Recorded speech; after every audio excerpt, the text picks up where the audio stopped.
তোমার ব্যবসাটা কি? ব্যবসা হচ্ছে গেঞ্জির ব্যবসা। আচ্ছা, তুমি এই ব্যবসাকে কোথায় নিয়ে যেতে চাও? এই ব্যবসাকে আমি আমার মানে যেটাকে সফলতার দর পর্যায়ে নিতেছি। দর পর্যায়ে তো সেই দর পর্যায়ে কোথায়? এই বেটা মানুষদের নেই না। আচ্ছা, তোমার লাইফে সাকসেস হবে কিভাবে? সাকসেস হ্যাঁ, সাকসেস বলতে আমি যদি কোনো এই যে যেমন এই ব্যবসাটা করতেছি, হ্যাঁ। ব্যবসাটা যদি আমি চালিয়ে যাই বা এই ব্যবসাটা আমি ধরে রাখি, একসময় আমি কিন্তু এই ব্যবসাটা অনেক বড় করতে পারবো।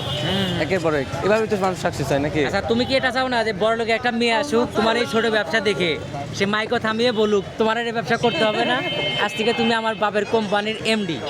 আমি নিজের টাকায় খাইতে চাই, কোনো মেয়ের টাকায় কোনো বাবার টাকায় আমার লোভ নাই। আচ্ছা, এবার ঈদে তোমার কোন স্বপ্নটা পূরণ হয় নাই? আমার এবার ঈদে বাইক কি বাইক কিনতা টাকা হলে? R15 R15। যাই হোক গাইজ, দেখেন তোমার নাম কি? মুন্না। তো মুন্না ভাই কিন্তু তার এই ব্যবসার মাধ্যমে দেখি R15 কিনতে চাচ্ছে। আর তুমি বিয়ে করছো?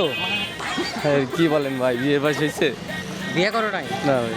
আচ্ছা, জীবনে কিছু কোন মেয়ে পছন্দ হয় বলো, তোমার জন্য একটা মেয়ে ব্যস্ত হবে। রোজা রমজানের মাস কি গন গাইজ, এখানে একটা মেয়ে দেখতে পাচ্ছি ফটোতে আসতেছে, এটা পছন্দ হয় তোমার? ভাইয়া রোজা রমজানের মাস এই রোজা আছে, এগুলো কি গন? তোমার হয়ে আমি প্রপোজ করে দিব, ভয় পাও তুমি? সরি ভাইয়া, তোমার এই বিজনেসটা দেখে হবে না মনে হয়? বিজনেস দেখে ভাইয়া এটা বলতে তুমি তো বলতে পারি কখনো না যে কোনো হবে মেয়েকে কিনা। প্রপোজ করছো এখন পর্যন্ত? সাহস হয়েছে তোমার? সিরিয়াস কথা বলতে ভাই, এই হয় নাই। পার্সোনালিটি ভাই আপনাকে মিডিয়ার সামনে আনা যায় বলে? জানি না, আমি তো আনি। আমি এই প্রতি সপ্তাহে 275 জন মেয়েকে প্রপোজ করি। ওটা আপনি ফান ভাবে করেন, সিরিয়াস ভাবে না, ভিডিওর মাধ্যমে সিরিয়াসলি ফান ভাই, ভাবে বিয়ে করলে আমি বিয়ে করে নিয়ে যাবো। কাজে অফিস কোথায়?